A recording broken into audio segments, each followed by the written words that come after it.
Hey, welcome to the Votary Podcast. We're a team of filmmakers based in New England who are passionate about storytelling. We talk about the impact that stories have in every part of our lives, from business to culture and everything in between. Thanks for joining us.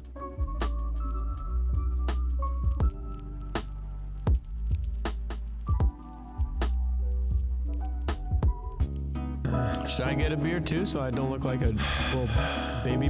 Do you really need to A little baby boomer? Little baby boomer? You can Get a White Claw, bro. you can How do you make beer? You just tap the hop tree. so Put it All right, on top. are you guys rolling? We're rolling. Do you want to Should we stall, lady? this is pretty fun. Be like, I'm gonna do that. be like, yeah. So I was living in LA, and it's actually way less humid. All right, we have a very special episode today. Benjamin Farber is joining us. Hey everybody. Who is Benjamin Farber? He influences. He's influenced us on the other side of the In our hearts. country here.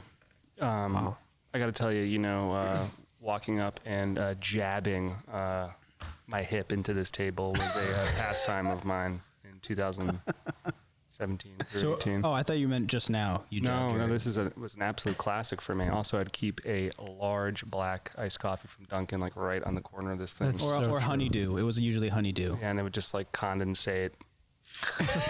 And then I'd be like, and then like, So Ben, you're familiar with this table, but today's your first time seeing this office space. great. Jono's leading this very well. I just want to give a shout out to Jono. Yes. Never been here. This is amazing. The real deal. That sign was gorgeous. Coming off of 295. Wait till you see it lit up.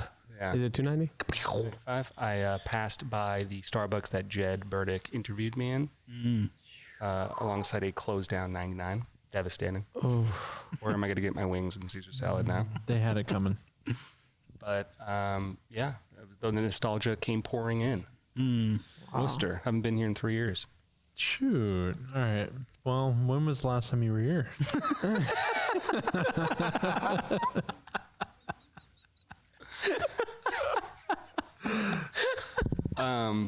Yeah, I was like, hey Jed. That's dope. I was like, hey Jed, do you want to go to lunch? And he was like, sure, Ben. One-on-one time, I like it. And then we had the one-on-one time, and then we had some food, and I said, I'm going to move to LA, I think. Got to get out of here. And he said, happy for you. He said, good. I can't get out of here. Go on. And off I went. Go on, fine then. Yeah.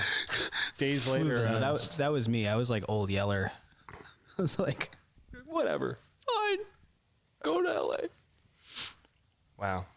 Okay, so that was like 2018, 18. and you'd worked at Votary for... I was at Votary Media from March of 2017 to March of 2018, I think. that's how you know, because it was Votary Media. Yeah, before Votary Films. Yeah. DBA, obviously. How did I find Votary Media? I'll tell you. Wow. I typed in production company blank, production company blank, production company blank after I finished a job in Brooklyn. And I was looking for places to work, and I would just type in random cities after production company. And then Votary Media came up on Google. I sent a cold email to Jed, and Jed's a sucker for the cold emails, at the time at least. He was really into like the passionate paragraph. Yeah. Jed was like, I gotta, try to figure out how to get you onboarded, but I really want you to work here. But it took some time, But a couple weeks, Can't pay maybe you. like 3 weeks. It took something like that amount of time. There you go. The audience watching us, the illustrious guests, it's very funny because I don't. It makes me feel like I should be saying something interesting, but hopefully I come up with interesting things to say. Oh, There is well. plenty to talk about. Yeah. We don't say anything interesting on the podcast, so there's a low bar. I don't remember the third interview. I don't remember that process at all. I think it was the third interview was meant for like an introduction to the rest of the team, and then it was you, Jamin. Yeah. I think that was it actually, and then just Jed. Where was that, at the office? Birch Tree. That was the last Birch? one. That was it was a done deal at that point. It's like all onboarding, like welcome to the team. Yeah. Maybe. Yeah. So you didn't you were sales, right? The whole time you worked for Votary, you were sales. And now you're not doing sales anymore at all. No, I don't sell anything. Which is sad now. because we wanted you to sell for us when you were out in LA. So we get, Maybe, we could revisit that. But no, now I'm in very much like nuts and bolts workflow. So you're a mechanic. Yes. Work on cars, just kidding. Although I did in high school, sort of. But anyway, I'm a post-production supervisor and content producer for Sugutan IO. It's a marketing agency.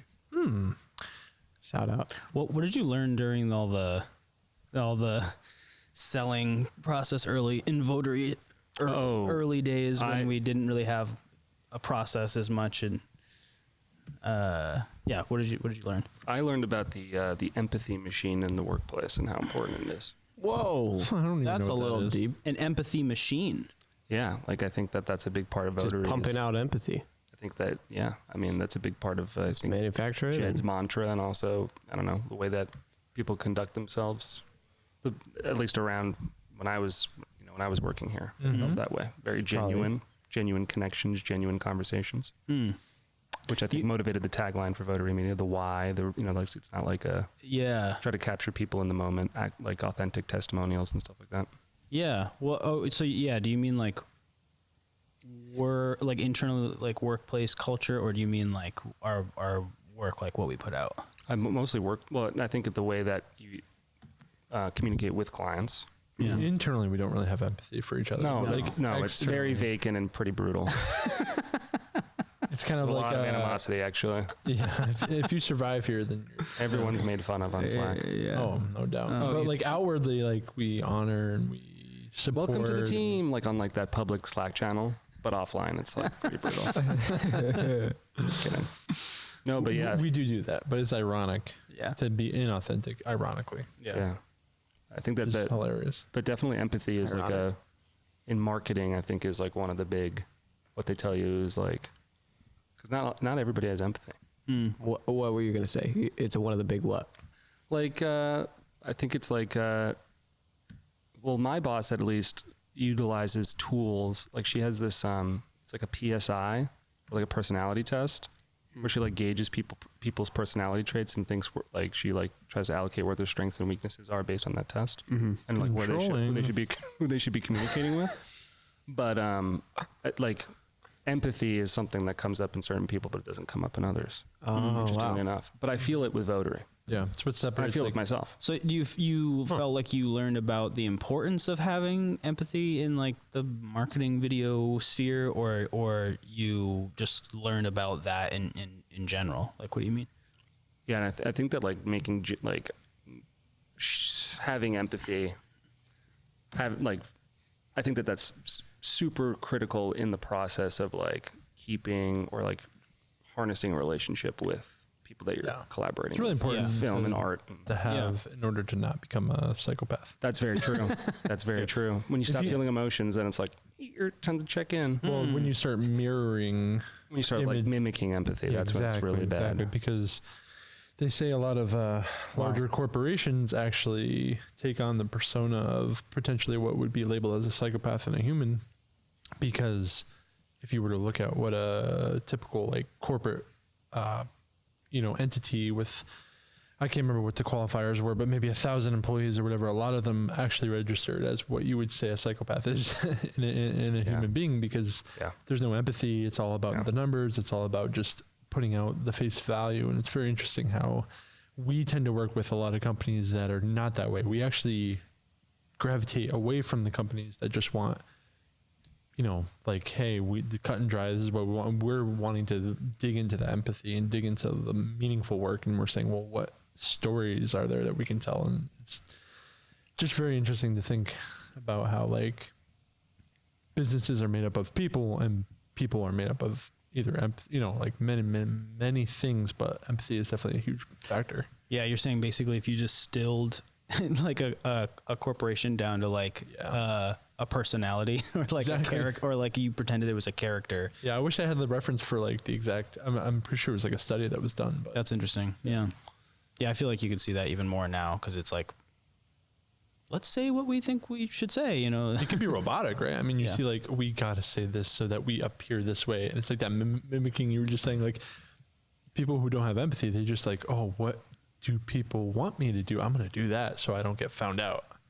It's like when people are like so keen on, you know, reassuring you of a certain thing, and you're like, why are you reassuring me of that when like it shouldn't be a problem? Like you keep saying like, oh no, I'm like, we're, you know, everything's by the books and we're doing it right. And it's like, yeah, I didn't think you weren't until you said that. Yeah, unless you guys have radically changed the way that you shoot content. I mean, it's never been, the intent has never been to like lead the subject in a particular direction. It's always very like in a like artificial way. It's always been very genuine and organic and free flowing, verite as they say. Yeah, the shooting style. Yeah, I like to tell people I won't want to put any messaging on you as in the, you know, in the narrative. Or is there like a crazy amount of fruit flies? Yeah, you probably can't see it on camera. Yes. But just the beer is just bringing out the fruit flies. They love the doubles. Yeah, sorry. Yeah, like I don't want to put any messaging on someone. Like I'm camping, and I want to just ask them questions and get out what's already there. I feel like we're just a little bit better at doing that now with like a set process. But yeah, we used to just sit down and just be like, so, you know, just like we're doing now, just like, but film it. Just like, all right, this is going to be your video. It's like, just, before we just show up and they're like, so why are you doing that? You know? Yeah. We just go off of purely like the feeling. They're like, this is going to be the product. You guys will edit this, right? We're like, oh yeah. Right. I remember, sorry to interrupt. I remember there was one shoot that we did. I don't remember if it was with Jono or it was just like with Jamin or both or whatever. But like the subject was afraid that they were speaking too slowly. So they were like, I got to go really fast. So I think that basically the thing is that I was like, well, it's going to be edited. They wanted to go to the pacing of what video they wanted. Like they're thinking about the edit, like how fast the edit of the video would be. They're like, well, it's going to be a 2-minute video. So I have a lot to say, but I really got to blast this out in 2 minutes. That's what it was. I love that. I love that rationale. I don't remember who that was. That might have been Shout out to sponsoring this video. Sorry, do you guys not drop client names? I won't do that anymore. Mostly no. You can cut that out. Shout out to they were really cool. And our worst client? Oh man, that was horrible. And our best? So good.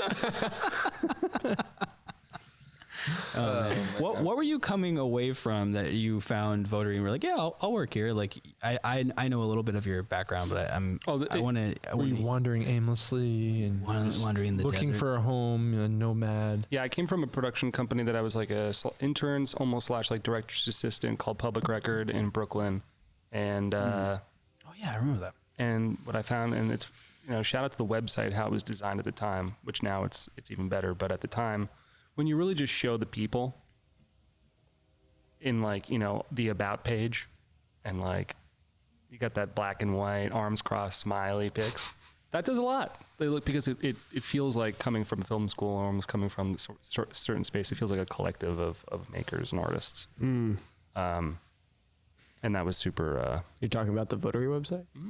And that was super cool for me. When I first saw it, I was like, oh, these people seem cool. And it seems I would love to be one of those thumbnails. Oh, and you were. And I became one for a little while, even after I had left. That Caesar salad meme. Yeah, you were on our website for like a year. That's the Votary way. We like, yeah, I just can't let go of people. We're like, he moved on. All right, he might sell another thing. Yeah, we put on our website, right, that we were in LA. You know, the idea was to sell for it. But I'm curious to know what drew you to LA. Were you going there with this plan in mind, or were you kind of, you know, because I wasn't there with your conversation with Jed when you did decide to do that, or was there something that just kind of beckoned you that you didn't even know what it was? I just needed to. Well, I had first worked in LA when I was 19. During the summer of college, I worked at a equipment rental company in Burbank, and then the next summer I did that, and then did the same thing at a different equipment rental warehouse when I was 20. And I was like, I definitely need to come back here at some point.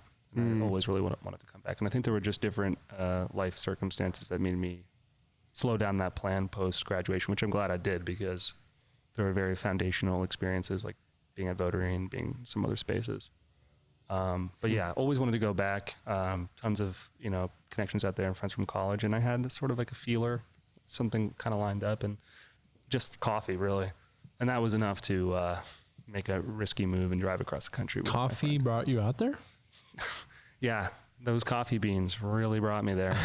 It was just a potential to work with somebody, and it was like, oh, let's have coffee. And I was like, okay, that's going to be enough for me. It was love?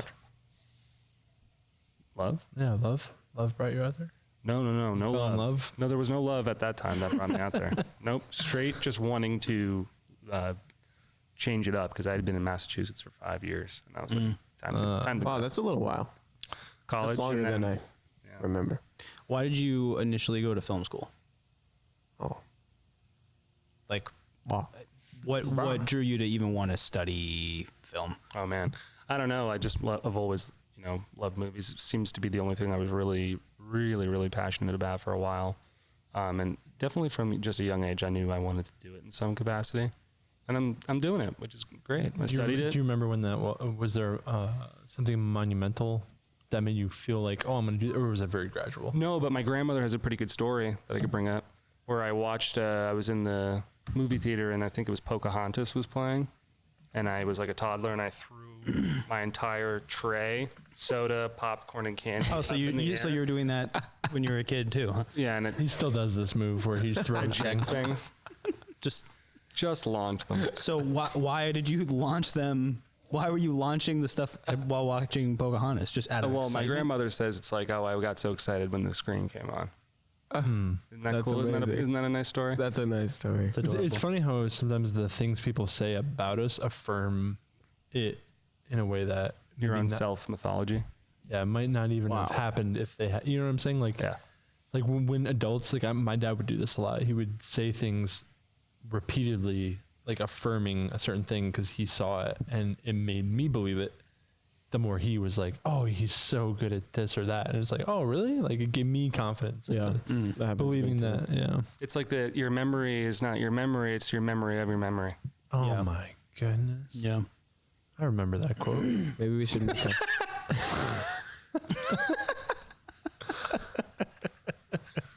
John, all day today has been cracking me up nonstop. It's pretty brutal. Yeah. Sorry, won't happen again. Sorry. Disruptive right now. Sorry. We all went out for lunch today. It was delicious. Shout out Birch Tree. Shout out to Birch Tree. My kale Caesar was fantastic. Thank you, Birch Tree Bakery, Kale Caesar, for sponsoring this video. Go ahead and stop in if you ever have a tummy rumble. Tummy rumble. Tummy rumble. But yeah, and I've been in the same apartment ever since, and four jobs later, still working out there, but yeah, all within the field, just different production companies and stuff. And what's the industry like? Pretty hard. Rate it on a scale of 1 to 10. Wow, 7.7. Wow. Ooh. Sevens all around. I think that's a fair score. Yeah, I think that it's a lot of creatives who are all trying to do stuff in Los Angeles, but if you have technical skill sets, it's basically like, oh, can you do it? Okay. And you're hired if you can do it. That sounds like a 7.7 to me. That's a straight 7.7. Well, yeah. What are some of like the major differences? Obviously, LA is like Saturated with- the film hub. Like, obviously, we're not going to compare Worcester to LA, but like, what are like some of the major differences? I think that there's an energy that you can bring from the East Coast to the West Coast that makes the interview process or just connecting with people a little bit easier. Like, wow, I really like that eye contact, and I really like I really like how like confident and well spoken. You didn't leave in the middle of the interview to go surfing or something. Yeah. Wait, are you saying that the confidence you brought from East Coast, I yes, think it to the helped. West Coast. Have you ever heard the phrase "no, yeah, no" for sure? Yes. Yes. No, yeah, no. That means Yeah. no Oh yeah. in LA. You're No, like yeah, trying to go out no, with for sure. to like go, like, oh, do you want to go do this thing, dude? Yeah, no, for sure. Like I could be down. They're not down. You're saying that I could. You That just sounds wanna, a lot like Jamin. well, I mean, Montana, right? It's not too far from West Coast. Yeah. I might commit to that. I was 2 nights ago. I was with my buddy in Cambridge, and I'm like, "Hey, do you want to play Mario Tennis?" And he's like, "I don't feel like tonight's the night." very matter of factly, and I was like, You just saved. wow, like an somebody hour. just said no to me. That was amazing. That felt great. And I haven't seen him in so long. He's like, it's not the right time. But in LA, oh no, yeah, no, I could be down, man. Yeah, no, for sure. And then 20 minutes later, I'm not gonna do that. That's funny. That's it. That's one difference. Yeah, I like that.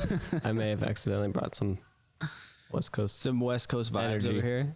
to the East Coast. Montana vibes. People just talk giving you a about hard the East Coast and the West Coast so broadly, but I'm like, there's it's huge. I know. There's 25 states down the East Coast versus West. East Coast is so fast paced, and West Coast is chill. I'm like, you mean Florida, South Carolina? I live in Olympia, Washington. East versus West. I think like Maine is the same as. All right. It was a stupid question.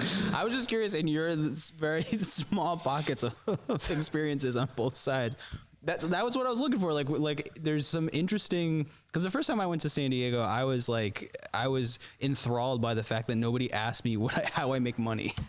Just that simple thing. I was like, that's so cool. They just want to go to cafes and surf. You know what? And just these weird cultural things where they're like, But San Diego is very different than LA. do? Totally, it is. Yeah, everyone's like, oh, what do you do for fun? And do you drink coffee? And it's just that kind of question. And out here, it's just so what do you do? Everywhere you go, what do you do? What do you do? Which is just, how do you make your money?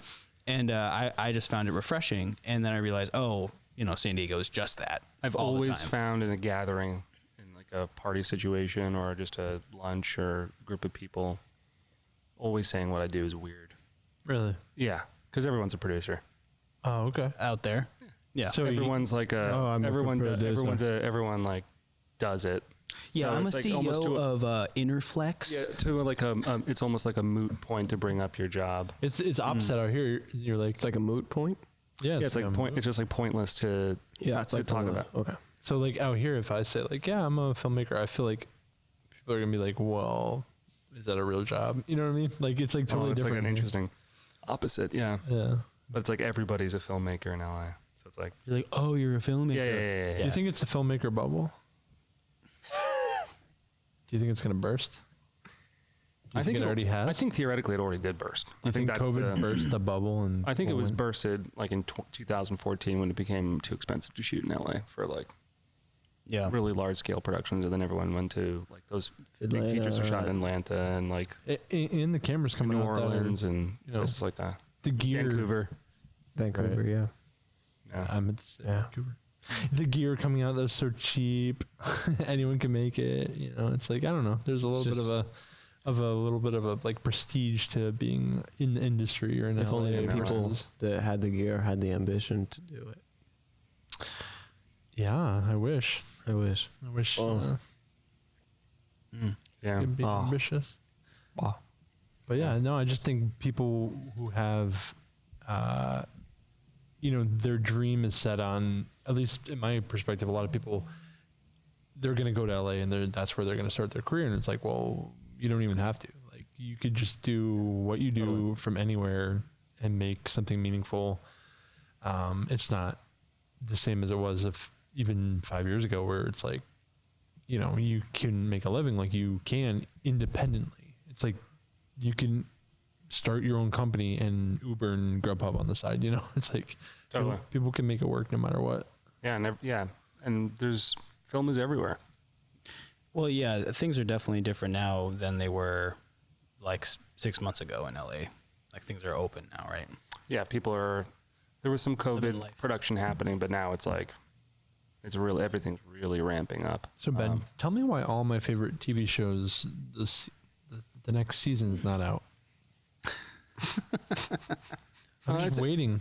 It's a simple answer, Jono. And I think it really has to do with this. None of them were good. Okay. Got me there. I'm just kidding. Just the shows that you're watching. There's been lots of delays with different Why is TV shows. Bob's Burgers season 15 not out yet? You should write a letter to Fox. No, but other than flipping your food in the Pocahontas while watching Pocahontas when you were a kid in the theater, why did you study film? other than the grandma story? Like, what was it that you love movies? That's what you were passionate about. Was it just, I want to just be a part? I love this. I just want to be a part of this. No, and any part of it.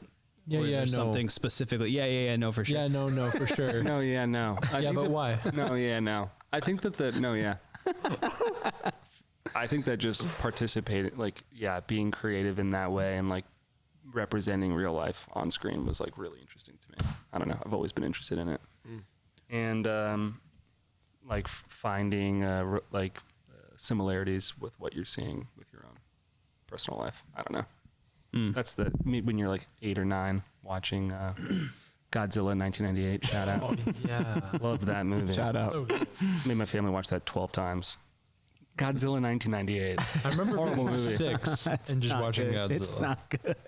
I remember watching the Matthew Broderick one. That's the one. That's yeah, with the Godzilla 98. worms. He's finding worms in the beginning. Yeah, I remember literally watching that on the airplane and being like, PG-13. Gotta watch this. Yeah, that was one of the big foundational ones, Godzilla 98. If we can talk about specific movies, which I've heard that on this podcast you guys have. Yeah, I mean, they sponsor this video.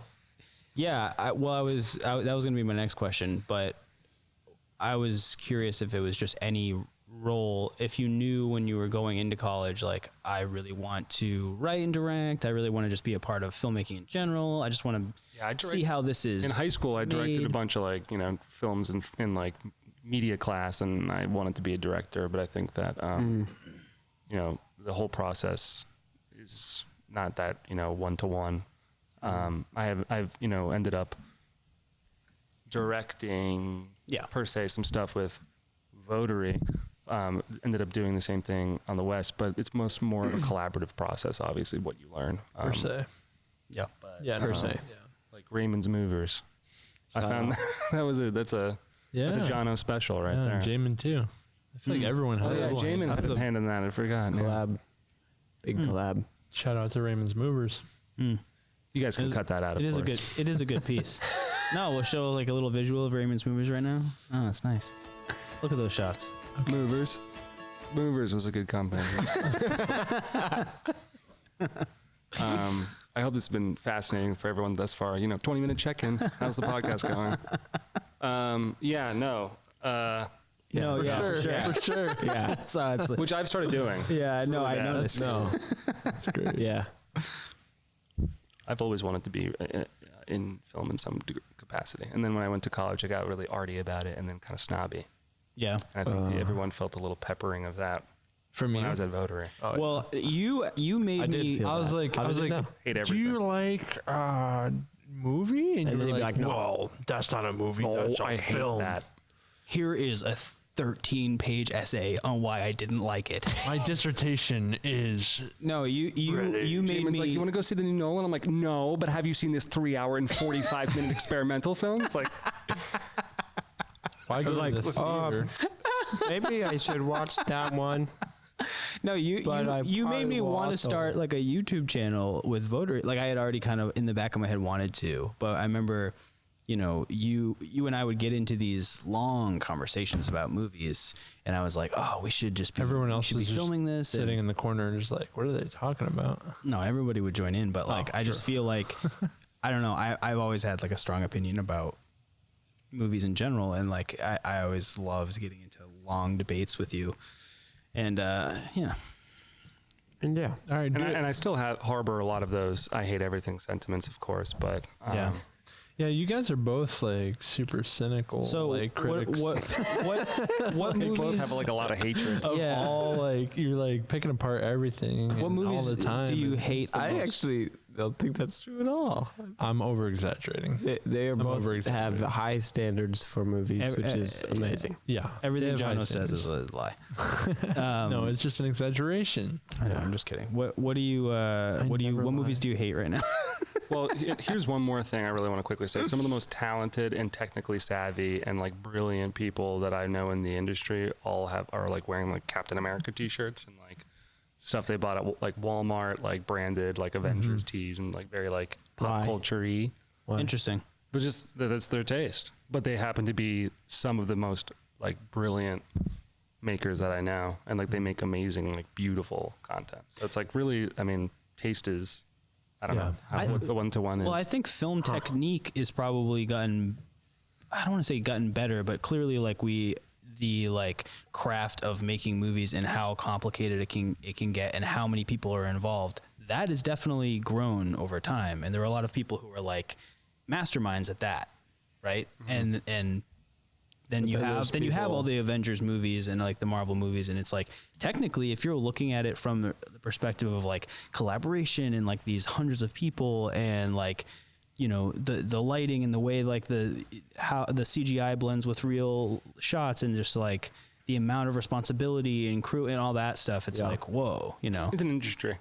And then I look at it from other perspectives. I'm just like, oh, crap, you know. But it's like all these people work so hard on something like with millions of dollars, and it's like clearly it's not just. But I'll just watch it and pay it and be like, oh, this story's been done like a million times, you know. Yeah. Well, it's you gotta like save the I'm over here universe. being a snob. Who isn't going to save the? I mean, you gotta save the universe, especially New York City, or you gotta save the 18 realms or whatever. Oh, no doubt. There's always a realm. Yeah. The timelines. Yeah. But yeah, what movies have caught your eye and made you really angry or made you really like inspired or happy? I want to say really quickly that you know, into COVID, I ended up really taking some wacky turns in terms of what I was watching and consuming. Friends? You're watching Friends? No, I started Cheers. Coco Melon. Dude, I watched Cheers Where too. everybody knows your name. Yeah, I started watching missed that. Boston. Watching that in New I England. started watching You missed that. Boston, didn't you? Yeah, I mean, yeah, I was like, I'm gonna crush Cheers. I'm gonna crush it. I'm like season 4 right now. Yeah, I got to like season 7 and then I stopped. Yeah. I've also been deliberately tanking, is what I call it, and just watching like really, really bad stuff. Too Hot to Handle on Netflix. Yeah, I watched The Punisher, the Netflix Brandon Marvel show. Really, really bad. Never watched that. I watched the Daredevil movie or show, but Yeah, I watched that too. The one thing I deliberately watched that was in that genre, you know, I felt like it was just like garbage. Like I was watching Upload. Like, have you seen that? No, I've never even heard of it. What's his name? Greg from made The Office or whatever. He did The Good Place and. I know you're talking about. What's his last name? Oh, Gregory. Greg. He made The Office and all this stuff. Anyway, so he made Greg Daniels. Daniels, yeah. So he makes a Baseball show. podcast, So I think he did the Space Force or whatever. Anyway, so there's a show on Amazon where you get uploaded into when you can either choose to die and go to real eternity, or you can circumvent death and go to alternate, which is like a computer generated convalescent home essentially, where you can live in digital space. And people can put on VR suits to visit you, and so you can live in this, in the Upload. You can choose to live in the Upload, or you can just die of natural causes, and it's you know bad? it's unknown.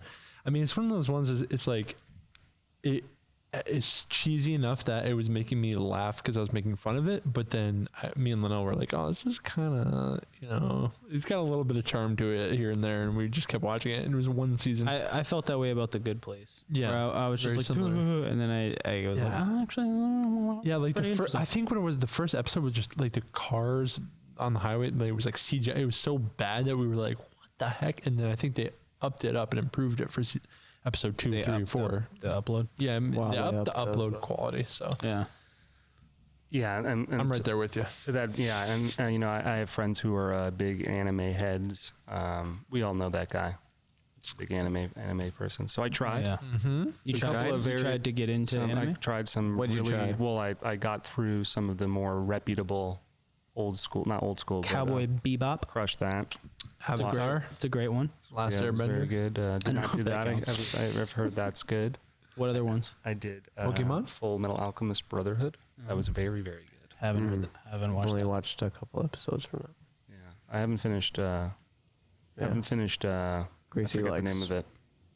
Full Metal Alchemist. Oh, really? Yeah. Mike over here finished Stalker because he told me on the phone, and I had been holding out on a single Tarkovsky film, The Sacrifice, which is his last movie. I had not watched it. That's the I was only one waiting. I've watched for some reason. I was waiting to watch it because I was like, last one. You can only watch this for the first time, It's going to be an event. One time. and I did it. That's how Just I a couple felt. days before I came across the country. That's how I felt about Stalker. I remember you talking about that movie, talking about Tarkovsky, And then I remember you making a video of unboxing your Criterion Blu-ray. You're like, all right, I got Stalker in the mail. Pretty excited. Pretty excited about this. I don't remember that. You're unwrapping it, filming it. I just remember being like, he loves this movie so much that he's filming himself unwrapping the clear packaging, where here you reveal the clearness to reveal the same. God. It was hilarious. So I made a note of that in the back of my head, and I saw it on sale once, and I just bought it. I just bought that same Criterion Blu-ray. I just thought it looked nice, and you had talked it up, and it was one of those situations where I just had it in, like on my shelf for years now. I'm just like, it's not. I don't even have a DVD player. It's not the time to watch Stalker. Do you have a Blu-ray player? No. I have a PlayStation 4 that has a Blu-ray player, obviously. Yeah, I sold mine. Obviously. I sold everything. Obviously. Yeah, and then I was pleasantly surprised. I knew it was going to be good, but I was not prepared. To watch it again, huh? I watched a little bit of the Votary podcast Tenet review. What did you think? Did you watch Tenet? Can we bring that into this podcast? Did you love it? Because it would be really funny if you loved it. Huh? Yeah, right. All right. Now there's a fruit fly in this. You want the Farb Master Tenet take? Yes, I do. I'm just getting a beer. I can hear you. 40-minute check-in. We're at the Tenet review portion of the podcast. I'm gonna filibuster this Tenet review. Are we not rolling now? Or are we waiting? No, we are. Our turn? We're still rolling. Like, this is where we usually discuss Tenet. So go ahead. You can take over. It's a pretty regular segment. So we've reached the Tenet mark of the podcast. Okay, go ahead. Christopher Nolan's Tenet is like uniformly unwatchable. Whoa, there it is. I like this guy. I don't even know what that means uniformly. No, thank God. I saw it in theaters. Bro, I saw it in theaters. Upsetting. Wow. The theater. And, I really wish I had been sleeping. It was a complete mess. My friend and I were both pretending. We were both pretending that we knew what was going on for an hour, and then he just looked over to me and he goes, "Hey, do you have any idea what's going on?" And I was like, "Well, yeah, no, I don't." I was kind of lost at the start when they put in the guy in the van. By the time they were doing that, I was already like, what's going on? And then he was on a boat, and then he was on a ship, and then he was... Also, Christopher Nolan is on a campaign, like on a all-out like ride or die mission to like just completely assault your ears. Yes, with the horrible mixing at like every single point and turn, every single movie, like the last 3 movies. You know that started in like, I feel like it started in Interstellar. Yeah, it's just like, I'm sorry. Well, no, my watching experience dialogue. Well, it's not even worse. There was audio clipping, like even when the guy was yelling at being abusive to his wife, he was clipping all over the place. I was like, what did they do? Just record this on like one mic, and like they were like, oh, well, can't get that scene again. Yeah, they didn't even ADR it or anything. They were just like, nah, they recorded it on a lav that was inside his throat. Yeah, it was completely clipping. I was like, I don't remember that scene. My favorite one was when on the yacht. And this is what I love that Chris. And I love when Chris does this. Chrissy. Love there's a shot of like a woman going into a bank or something, and there's like a medium shot. No. There's like a wide shot of her walking, but then it cuts to like a medium of her entering. Let's cut to the IMAX camera for that one and just change aspect ratios. It just blows up on the next. And when you're watching, like just someone walking into it, it's like. Really? For what? For like walking into a store, and and it's been that way since The Dark Knight, where it's shot on IMAX cameras, but not exclusively. So it'll keep changing aspect. Let's get the IMAX camera. I watched Dunkirk on IMAX, and it's pretty epic. The opening was epic. Personally, Dunkirk. I feel like I was there. Is that the movie that's made you the most angry in the last year? Because it clearly made us angry. Yeah, I mean, it was confused. Just confused. What else has made you angry? If that was only confused, what? What's angered you? What's angered you? I think the Disney Mulan made me angry. Oh, that was really bad. Legitimately, like fury. That was really bad, man. But I also spent money on it too. So $30. I was so angry at myself for buying. Get it for $30. For I would be renting angry it at on you too. Disney Plus. I was like, I'm already paying for Disney Plus. I rented it. If you rented it for me, I'd be angry at you. Yeah, yeah. It was rough. I watched a direct to Netflix with Octavia Spencer and Melissa McCarthy, where they're superheroes. Anybody know what I'm talking about here? Came out this year. Yeah, that was a 1.5 out of 5. That was a complete disaster. I don't think they were actually in this. It looked as if they were not in the same room the entire shoot. They probably were. Incredible. Shot reverse the entire time, and it looked like every background was green screen. I was like, whoa, this is like an elaborate, no one's together here. This is like very COVID. This is like a COVID production, like in the worst way possible. Gosh. Yeah, that was a nightmare. Well, was that the reason it was bad? Yeah, I mean, all the writing, acting, everything, story, but also that. But I watch bad stuff deliberately. I have a weekly screening with my buddy who lives in Texas. Every Sunday we watch bad movies. Really? It's like a you've been doing that block. for a long time. I've been doing that since I've known you guys. Yeah, I've been doing it for 5 I remember years. that. Wow. Every Sunday? Every Sunday. Forgot. And it's with a guy in Texas? The guy, well, he lives in Texas now, but we live together in Massachusetts. And he moved to Texas. So how do you do it when you watch it together? Do you do So a, it's this is a very watch party? This is for all the the 35,000 people that have just tuned in on Spotify to listen to this podcast. I want to tell you exactly what we do. So here's how it goes. We're on Zoom, and then we go to the same movie because we're using the same streaming service. And then we go, okay, 3, 2, 1, click. And we've been doing it for so long that we both know like the exact time between 1 and then when we're actually supposed to click. Oh my gosh. 2, guys. 1. Well, there's 5 like years. a watch party feature. Yeah, but Wow. those things, there's nothing like the Yeah, but- organic 3, 2, 1. Oh, I know. What were your some of your favorite bad movies? We should try that. Organic. Because I love bad, like Yeah, so deliberately there's a bad trilogy movies. on Netflix right now called The Kissing Booth. Oh yeah. Oh, yeah. Oh yeah. Joey King, I mean, she's dynamite. This is in earnest. She's so funny and good, and she's very. She keeps. Who is that? She keeps. Is She's that the like actress? a 21-year-old actress. She plays like this main character. Oh. She's very good. She's just 5'10". The movies are horrible. 21-year-old like actress. Like, and it. And these movies are like 2 hours and 45 minutes, and they're like teen dramas. And I'm like, why are they? Is this like an Ozu film? Like, is this like a Tokyo Story? Like, why is this so long? Nope, it's just The Kissing Booth. And they're garbage, but they're so fun because she's a very good actor. So yeah, I love to hate that movie. Yeah. But I'm interested in Jamin. What's the last thing you watched that really caught your eye? really ticked you off. The one that made me mad. Well, how about the one that made you feel really good? Sorry, we get positive. Let me check my letterboxd. See, that's how I feel when I was asked that question. I was like, I don't remember. I had jury. pompous. I had jury duty last year, and they asked me, "What type of movies do you like?" And I had to explain. Are you serious? What my favorite movies were In jury duty? And I was like, I think I said something about Wes Anderson maybe, and then They're like, yeah, you can go home. they said you can go home. I didn't serve on the jury. I was like, yo, this is the third time I've been called in for jury duty and I'm never gonna do served. that. Yeah, Martin do what? Scorsese. Yeah, I love Scorsese. I'm going to do Wes Anderson. I'm going to use the Wes Anderson excuse. Yeah, I know. I'm like, Grand Budapest is so Please good. go They're like, home. get out. But So pompous. I watched.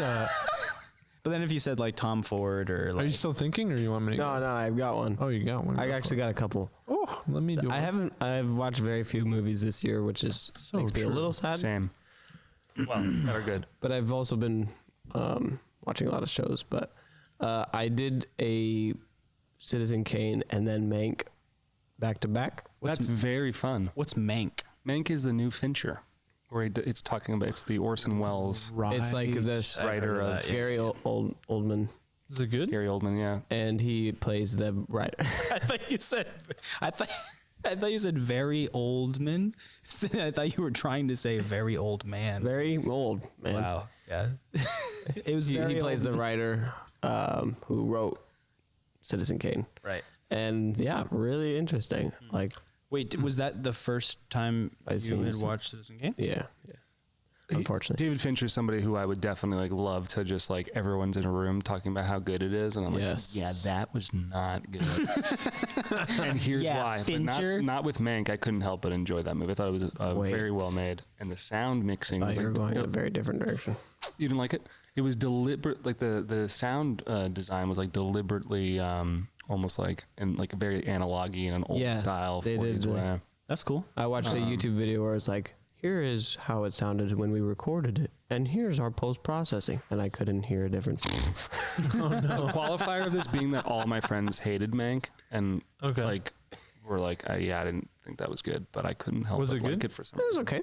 Okay. Yeah, I thought it was interesting. It was like a nice little view into 40s Hollywood. Yeah. So, I would be anyways, The other, but before you go, go and for it. while I'm still going, go, keep going. So pompous. Which one, Jamin? Or me? I was just gonna say that's great. the movie that really Before you say that's caught my great. attention.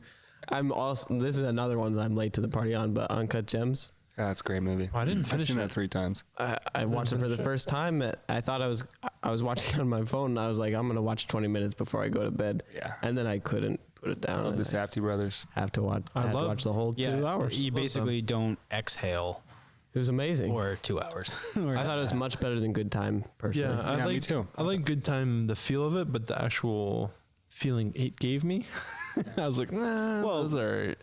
For some reason, they're able to actually create a main character in Uncut Gems who's making horrible decisions that you actually care about and empathize with. And in Good Time, I just didn't empathize with Robert Pattinson's character at all. I hated, He was like a creep. I He's a scumbag. hated it. Yeah, I just was the whole time. I was just like, oh, I hate Didn't he do you like so much. one? What was like they kidnapped a brother or something from the hospital, and it was a different person. And In Good Time? yeah, Yeah, I think I remember. So that. just took yeah, it One of was the in actors Brother- plays his brother, one of the directors. One of in the Good Time. Safdies. Yeah. yeah.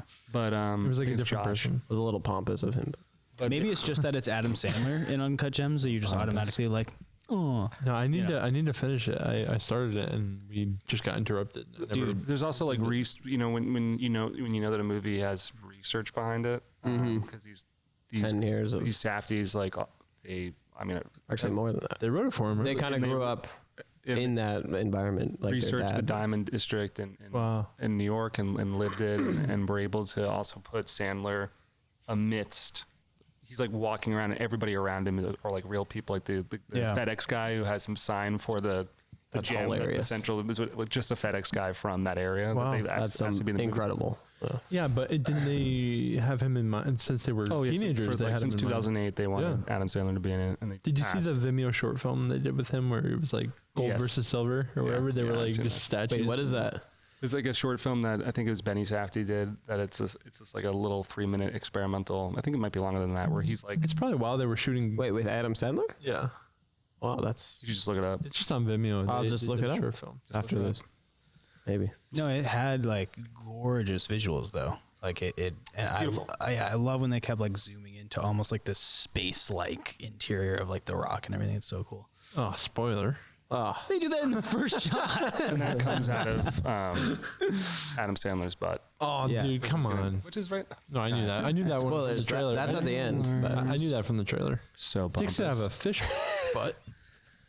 But no, I watched a Seth Rogen directed film, Good Boys. I think he directed that. I'm pretty sure. I think he produced it. Or he produced it. That's what it was. Yeah, you were talking about Did you think that. that was bad? I cracked up a lot. I thought it was funny. All right, Did you see it? I did. What did you think? I thought it was like your typical No, I had no expectation. I thought it was going to be a horrible movie just because like I'd seen the trailer and I was like, oh, it's so stupid. Kids being like, whatever, vulgar or whatever. probably. I thought that was just like they were like, these kids swear. And I was like, oh. But then I watched it and we kind of cracked up the whole time. Maybe we were just in a funny mood, but I thought it was hilarious. Yeah. Are we at the end? Well, this is a good podcast topic. Here we go. Are we at the end of like the idiosyncratic, sort of like wing it comedy genre, where a director will just allow We've been at the subject to just ramble like Judd Apatow style? It's over, right? We don't. See I those movies just anymore. watched a video essay on this. Oh, did you? Yes. Give me some This examples. exact What do you think topic. Well, on any movie that Judd Apatow has been famous for, it's like you watch Jonah Hill or Adam Sandler and Funny People or Seth Rogen or any of these big guys that are Craig Robinson and Danny McBride. They'll run through and make these jokes, but what you're watching is like the 13th take, Right. just moments for even like Anchorman or something. those are all, and it's all the same style. Yeah, but we don't see those movies anymore. I don't think they exist. That's what this this anymore. yeah, and this that's guy why was when you brought it up, because Good Boys is that style. Because I was like, finally, like, you know what I mean? When you're looking for just a comedy, just to have fun and comedy. At the comedy. You'll have a subject like, you're like a stupid version of a dumb guy who came out of a something. You're like a dumb, stupid, dumb something, and then they just do that line like over and over. And then like you'll hear like three different versions. They're just having. I mean, that's how I used to make skits with my friends. Like, it's just you're having fun on camera, and then it comes like literally like I'd be crying laughing editing some stupid skit we did with my iPhone because we were having so much fun shooting it, and you could tell that with a comedy when they're just literally just here's a little stupid story, but we're gonna have so much fun with like the actual way we deliver. Yeah, and I think it might be too high stakes now because a couple reasons, but one is like the superhero genre is just inundated everything. Those have to be funny now too. Yeah, like that is what comedy is. It's like action and comedy all together, and it has to make a lot of money. Yeah. I think for a long time comedies have been dead, even from those Judd Apatow comedies. Like, they're not just comedies. There has to be action comedy or like comedy dramedy. It has to be like comedy with something else. I think now there isn't just like a straight comedy. You can't just have straight comedy with that. You're talking about stand up. No, like straight up comedy films that are like just like Hot Rod. It's just like meant a slapstick comedy. Yeah, I don't know. Yeah, but there's usually some type of drama or some type of action occurring. I guess even like Dumb and Dumber has like a sort of like chase, like it's got a story action theme to a degree. So right before I watched Good Boys, we watched Stuber. Oh yeah, and that is 100% just action flick comedy. And same thing, I had no expectations and I laughed quite a few times, but it felt more like the typical what people want. Like, I want it to be an action buddy cop, like hilarious, you know, like the not so much romance, but like the chemistry there between two actors and all that. Like, it's more about the chemistry than it is about objective comedy. Right. What do you think? You think it's over? Comedy's dead. No, I just think that style is like no longer. It doesn't seem to have as much pull because it felt like it was a style of comedy that grew out of the camaraderie of a particular group of performers and directors who were all making this who were like the juggernauts of that genre. Think of like Step Brothers. Yeah, so it's like Judd Apatow's entire group of friends, but then into Rogen and Goldberg producing all that stuff, and then their buddies, like the women who produced Bridesmaids, and then and Paul Feig.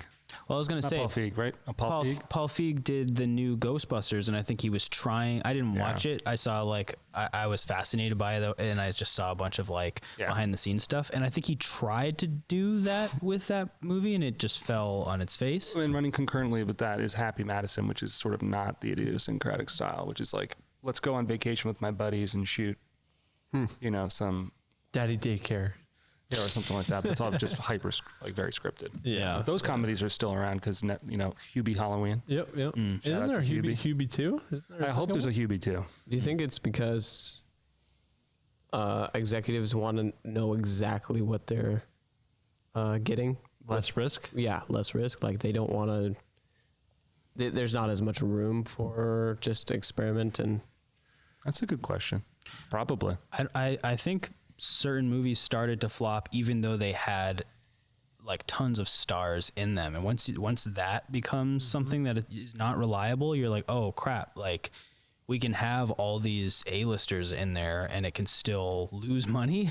Maybe we need to rethink all of this, and then then you have a harder time even making a lower budget movie. They'll put more money into something, it seems, that will just have a larger return if it has more of a sure thing. Yeah, I literally cry laughing at YouTube comments. For me, that's the most hilarious comedy is just the organic YouTube comment interactions that I'm seeing. And I'm I screenshot last night at midnight. I see some guy say something so ridiculous. Someone commented something and he says oh, I backflipped off my computer and both broke both my feet hitting my monitor. Everyone's like, bro, you need therapy. Go get help. They're all like serious. He's not even being serious. Like, it just literally makes me crack up so bad. Like, just reading these YouTube comments. I'm like, therapy. Yeah, like what? Like, that's the tickle I need. You know, like through movies. Like, I don't know. Maybe we gotta make one. I don't know. The video essay I was watching was also questioning if it's because of meme culture, and maybe we get all of our humor through memes now. We don't need it's so movies. Concentrated. Yeah, exactly. It's like just joke. I mean, you could go on TikTok or Instagram, and it's just like memes. Even Netflix has on the app, it has quick laughs now. Have you seen that? I was like, wow, what are you trying to like play off of the TikTok culture? Well, it's like just like 15-second funny thing. Even YouTube has shorts. Yeah. Just like short. Like everything is, you know, and that is where people concentrate. You know, it was like Vine was hilarious until it, you know, got run out by these group of people that were scripting it, right? It's the same thing. It's like choking it out by trying to formalize it. Like, it needs to be organic. Yeah. Earlier you said something about, you said it really quickly, but I wanted to come back to it about like sort of coming back to empathy. Like when you were watching movies when you were younger, you're like, oh wow, like this is calling out something that I'm feeling. Are movies the only thing that kind of give you that? Like when you read a book, do you still have that feeling? Mm-hmm. So is it stories? Is it film? Is it certain movies that you had in your childhood, or is it frame rate? Yeah. Is it the lighting? 60 frame, just 148 frames per second exclusively now. Is it 29.9? Is it the letterbox? Yeah, it's the 4:3 HD is my favorite aspect ratio. And that's the only way I can feel empathy for a film. Dolby surround. Yeah, I think it's a mix of image and sound, or I don't know. I think that music definitely plays a big role for me too. I know it does for you. Yeah. Because there are moments in movies where there are just subtleties mixed with the soundtrack, and I feel, you know, I'm just like dripping with emotion. Yeah. Music's very manipulative. Do you ever cry in movies? Sure. Which ones? Have you seen Warrior? Yeah, I have. Every time with that. That's a good one. I watched Creed 2 nights ago before. Yeah, you love that scene with the motorbike going down the street. Did I tell you that I like that scene, or are you just? Yeah. Oh, I thought you were just like winging it. I was like, oh. I do love Creed, and every time I think I'm just gonna watch that movie for 5 seconds, I'm like, okay, let me just watch this one clip. And I watched the whole 2.5 hour movie. I did that literally 2 nights ago. I'm like, wow, this is the exact kind of blockbuster that I like, because it's so the boxing handled. Movie? Yeah. Except in the end, it looked like a video game. He was like, okay, so Warrior and Creed are both boxing movies. UFC, one's UFC. Well, one's MMA. Yeah, MMA, bro. Okay. So pompous. Boxing. So sorry. Jeez. They're both so pompous. They're both punching movies. So action movie. That's why I've avoided them, but everyone seems to love both those movies. And wow, you're crying in them, so I guess I should. Oh no, yeah, Michael B. Jordan is a great actor. So I cried in Black Panther. Tom Hardy is a great actor. You know what always makes me cry is Jim saying bye to Michael Scott in The Office. Yeah, I thought you were going to say Woody saying goodbye to Buzz Lightyear in Toy Story 4. Full on tears, okay, just stop right there. Just little choked up every time. Don't bring that up. I'm scared to watch we need to talk about Kevin. Yeah, we need to talk about Kevin. Don't be scared. Watch it. Yeah. I love John C. Reilly, so. Great movie, very troubling, but really good movie. See, troubling? I'm scared. Oh, I knew. No, but very tasteful. It's hashtag very tasteful though. Okay. It is hashtag. It's not pompous. It's not pompous. It's not. It's talking about a very hard subject in a clever way. It's not. It's not like she knows what to show, what not to show. It's good. She's amazing. It's very good.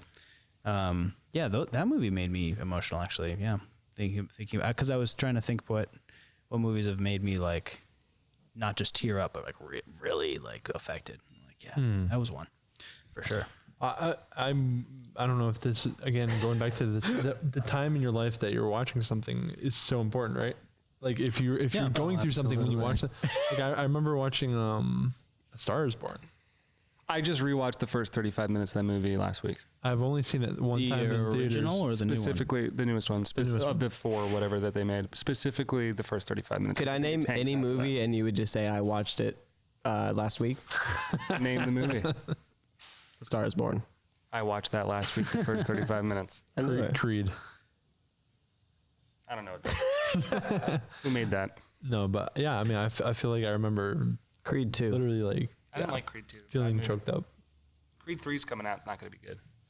Dang, I didn't see number 2. No, two's not good. Okay.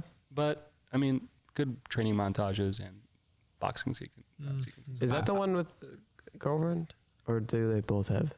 They're both in it, the same couple that are. Every movie has a girlfriend. Okay, sorry. I think every movie that's not a planned sequel or like a trilogy usually just is bad, right? Like every unless it's like Tessa Thompson. If they're not planned, I can't think of a trilogy or a sequel that's not planned or not shot at the same time, not part of a series already, that it actually turned out good. The first one's always good, and the second and third are always worse. Gotta be intentionally done. John Wick 2. Terminator 2. Terminator 2. Oh, good one. Yeah, that's a good one. Terminator 2, I think, is better than Terminator. That's the rare case. Very true. They did it. Look at them do it. They did it. Oh my gosh. Yay. Yeah, that's it. Spider-Man 2. Spider-Man 2. Spider-Man 2. Better than Spider-Man 3.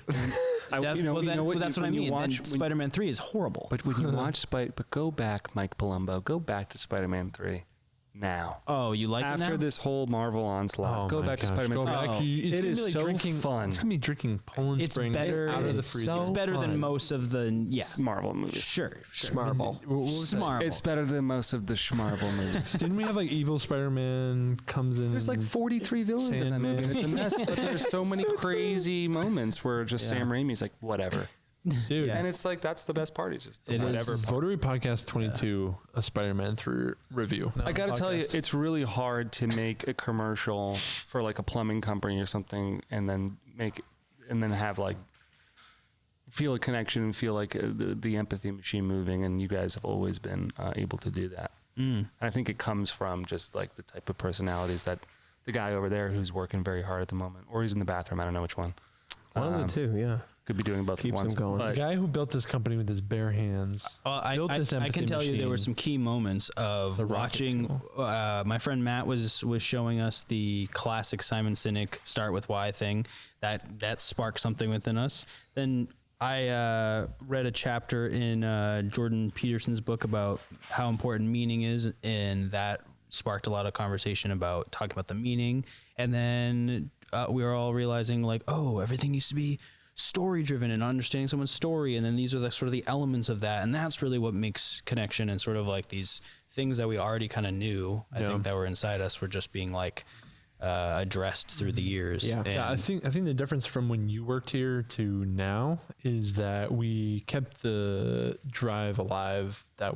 We want to tell stuff that's meaningful and authentic, but really now we're backtracking, being like, well, how do we make this structured? How do we implement this on a scalability level? How do we bring clients through a process and make them feel taken care of? Whereas before we were just like, we're just going to make stuff we like. And like, we still do that, but we got to, in order to become, a next level, you have to, make that a little more robust than just, we're going to go out with a camera and shoot it and edit it. It's got to be more to it. There's definitely a process, but it doesn't come across like there's ever been that the process has ever become mechanized in a way.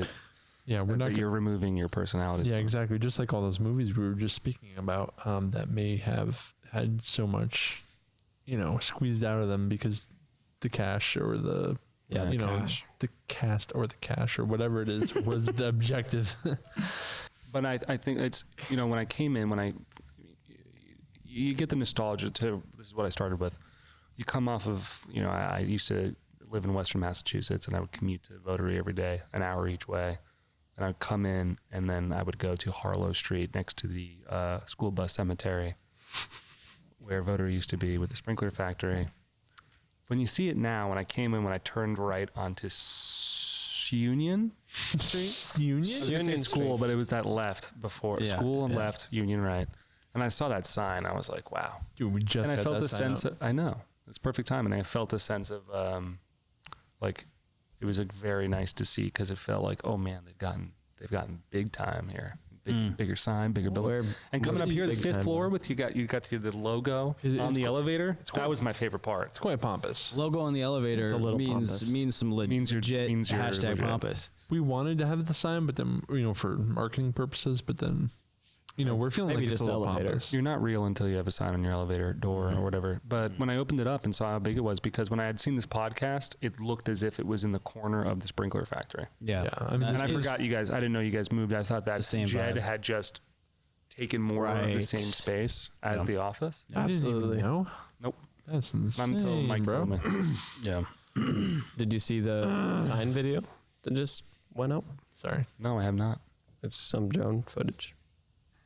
Isn't that amazing? Can you go on and look at it right now so you can Maybe give a like it? live review. What do you guys feel? You three of you are like of each other that are your main strengths that complement one another. That's so sweet. Say it in an equitable way that Well, doesn't we make would anyone feel hurt. Authenticity. We probably all Yeah, you're all have- authentic and you tell real stories. Well, Okay, we anyway. probably Storytellers. we probably all have different answers to that, right? Well, okay. So how about every person gets to say one thing and you could pick one So of the you two. want me to say what I Something feel about Mike- I Mike like or about Jamin. Mike and Jamin? Yeah. or either or. Okay, well, I'm a slow thinker, so you guys go.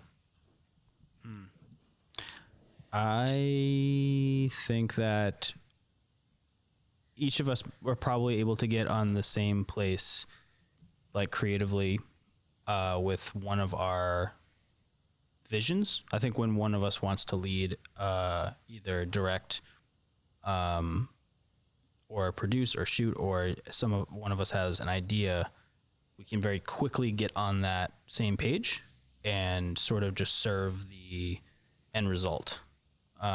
Because we've all worn multiple hats. I helped shoot and then edited an interview with Jamin recently.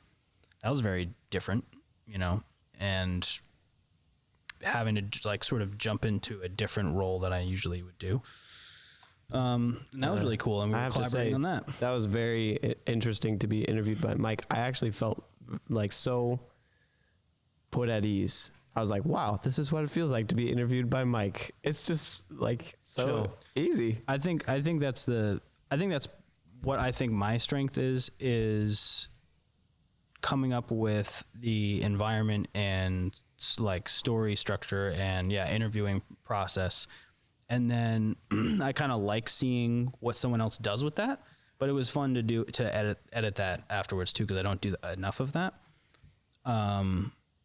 I feel like Jono's strength is always taking something to like this other place. Like we have this place where we're all in the same bubble where we're like, yeah, we totally I'm in get left field. We totally, and then Jono's like, yeah, all that, but then I'm gonna do something that's gonna like bring it to the next level of things you would never. It's like a plant that's growing and it's like, wow, it's a beautiful plant. It's like green and beautiful. And then Jono's like, blast off. Jono's like all in the corner, quiet with his headphones. Okay, but what if we set it on fire? Yeah, like just these like random ideas usually, and I feel like the editing process. Usually you'll have shot ideas that you'll just go off and do yourself too. Like we'll be shooting something and then John will just like go do something else and then come back. And I'm like, where were you doing? He's just like all sweaty. Like I was just getting the shot. I was just getting like the shot. I've been there in that and then moment. and then you see it in the end result. You're like, that's what you were showing. Oh my gosh! Like, yeah. yeah. I don't know. I don't know if that really answered your No, question. I feel like I feel like answer. Jamin is that in a completely different way, where it's like all the times that you think nobody's shooting, like Jamin captured these moments that are like enhancing the story or whatever it might be. So I mean, I'm sure that all of us, as we make stuff, I think we have a shorthand, and I'm like looking forward to making more stuff with you guys. I don't know if it relates to film specifically, but I feel like you're just like, as a person, you don't just say or do stuff. It's like the idea of like small talk, right? You don't just do it for the sake, you know what I mean? Like I hate that awkward feeling of like, you have to just say stuff. Like, you're just like, no, like I'm going to say what I feel and express myself in a way that is what I think. And it's okay if you disagree. And I think I've really appreciated that. Yeah. Likewise. I could say the exact same thing. Like, Mike is one of the most authentically himself people. But not like close, you know what I mean? Like, he'd be like, oh, I'm willing to learn it all. So it's that really nice balance of always being someone who can learn and grow at the same time is bringing his own life experiences and just still being like very opinionated. I thought we were just talking about. I was just joking stuff, when but I guess no. and then again, Now his fault. Not a film thing. No, this all applies to how you conduct it as a filmmaker. I was thinking about how for Jamin, I feel like it's just like you're up for anything. Like right now, I could be like, let's walk to Boston. And you'd be like, yeah, let's do it. You know, and be like, but can we get Froyo? I'm just the most like pushover person. No, like you want to do, you know what I mean? Like, it's like Jamin also does the face where he's like, because he's trying to, in whatever story, to like find like the common ground or like to like gain insight into like what someone is. Yeah, no, yeah, for sure. That's all I'm saying. Yeah, no, for sure. You like to do But yeah, no, I think that everything that you guys are saying about each other, like even from my memory of you guys, because I haven't seen you in so long, it tracks. Okay, now let's say it checks out. It's an old code, but it checks out. Well, I want to say, Ben, you, as much as you're like a workhorse and been very organized and been like, you've been like very organized. grinding in LA, and I've said this to you on the phone, dude, I'm proud of you. You moved out there and have had like multiple jobs and have had to like, and kept the same apartment and like made it. And even just working in the industry, being in LA is like, especially through last year, is an accomplishment. Yeah. So there's that, but I also think that you have like a very, very, very unique perspective that I'm looking to whatever you're going to make. Like I got my antennas up ready for you to make some shit. I know you're like organizing edits, biding your time. That's great. That's other people's work. I'm just saying, when you are ready to make your stuff, be like an explosion. I am super excited to help you with it, see it. I'm just in general, like I will be maybe a be fan. part of it. I will be a fan. Maybe I'll be a part of it. We'll see. Okay. I'm just saying, back it up. Not everybody has that, right? Not everybody has that. Some people are just very good at the technique. Some people, like Jono, they just like to edit. You know, that's all they do. They just sit there with a computer and click. Everybody needs a worker bee. Clack. Hashtag so pompous. Not everyone can be a queen bee. But you're like hashtag yes queen. No, I'm just saying, I want you to keep creating. Not that you have stopped or anything, but I know you were like saying how you haven't done a whole lot of creative projects. I'm just saying, I also think when you're ready, I am excited. One other thing that's cool about you moving to LA is that, despite all of us missing you a lot, I think that you figured out a lot of your strengths in the industry and in production. And not necessarily being in sales, but might not necessarily be it. Yeah. But, in managing and, helping a team achieve a goal, I think is really cool. You know, well, you've sold us on you right now. That's a good point. I've always been able to sell myself. And you did sell, but I don't know if that's what you wanted to be doing. No. For me, I just love. Here's what I really like to do. I really like to get two people that I've met independently of one another, get them together, and then have them also, like all of us collectively, collaborate on something. Like Hitch or something. It's like producing. It's like a Love Doctor. Mm-hmm. Hitch should be in the Criterion Collection. Actually, that's a Criterion film. Have you seen Bee Movie? Yeah. Speaking of bees. You know, talking about a movie. Here I am talking about like a hashtag Votary moment. I get like into like the the marketing and blah blah, and then Jono in here comes over with the movie. I'm just saying, if we're talking about movies that you're just gonna watch 5 minutes of, and then you end up watching 90 minutes, Creed and B movie every time. So you like matchmaking? How was this for everybody? Was this good? This podcast? This was a good podcast. I enjoyed it. We might have to cut some stuff down because it might be too long. Well, we should have a director's cut. I'm pretty sure. But I had a great time. What are you gonna do? Yeah, what can people? Where can people find you? What can people look forward to? What are you gonna? What movie are you gonna watch next? And Go ahead. And what do you miss most about all of us? Individually. Well, and there's people that aren't here that you can talk about. So like, what was your best Jed moment that maybe we don't know about? Don't forget the other questions. Please. So one time I went with Jed to film a toilet commercial in Cleveland. Holy crap. And I know what you're talking about. Couldn't even stay. We couldn't even stay a night. We paid for 2 flights in the same day. Yeah. We went there and shot for 4.5 hours or 5 hours, maybe 6, and then we flew back on the red eye. I remember that. And Jed was like, "Stay right here. I'm gonna go into the bathroom." And he like closed the door, and he like got every conceivable angle of this toilet, like every angle. Total completionist move. I was like, "Wow, he's so thorough with this." And then the whole day just flipped on its ear because we were like outside the Bears Stadium in the hotel filming this toilet, and then we're filming like these 2 subjects like downtown somewhere. Yeah. And man, it was it was a great moment. And then we were how have I Ubering not around. seen that? I don't know what happened. I don't think I've ever seen the finished product of that. You know what it was? I know what it was. Didn't we have a retainer with that toilet company? I know what it was. And then you guys, I inherited My favorite that because you had toilet company that we worked for was. Oh, I love that company. Wait. And I went to, and then we shot. Did it wrong. But yeah, that's a Jed moment. That's funny. Yeah.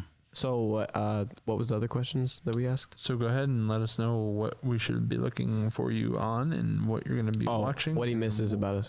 One thing you miss about everyone. I miss just the bubbliness, and then just the positivity from all you guys. It's been very nice to get. It just feels like very seamless. We all just started hanging out again. That's true. Yeah. Thanks, Ben. Any final thoughts? In the same sense that you guys are curious to see what I deliver next, I'd love to see what's going on with Votary and what you guys have around the corner. Just go ahead and go to the website, Votary Films. Want to see the latest portfolio piece. Yeah, Such good a having brat. you. John didn't So get spanked pompous. like at all when he was a kid. His parents I have memories of being spanked. Yeah, not enough. I got spanked in the parking lot. I was like 12. I was almost 6 foot. I was like 17. But yeah, no, it's always great connecting, and I should come out to Worcester more and visit. Next time I come here, you'll you have an even should. bigger office. Yeah, dude. Well, I hope we're still here. Just be an extension. Oh, so this one's a football field? You can move out here. Yeah, we bought the stadium, You can move out here and with the dome. live nearby and come by the office every day and bring your Dunkin' Donuts up here and bring your laptop. Maybe reach out to and some clients. Maybe send some Just for emails. old time's sake. I mean, yeah. We'll see what happens. Make an LA sale, dude. Let's do this. 4 years Votary later. Films, you guys. Just an idea. It's a great place. Great people. You don't have to Killer say that. filmmakers. Killer don't have to- makers. you It's a don't have to collective do of that. makers. When Jono used to rack focus manually while dripping sweat, he'd say, Yeah, it's kind of a filter effect on the lens. I like to get condensation. It gives it a halo. Gives it a halo effect. I like that. It's my signature. I was like, yeah, this is all really funny now, but then you're going to be crying when you're watching this edit because it's so good. I keep thinking what we're gonna do now, and I hope every listener here has exponentially improved since the moment they hit play. Thanks for listening, everyone. all right, Okay. peace out.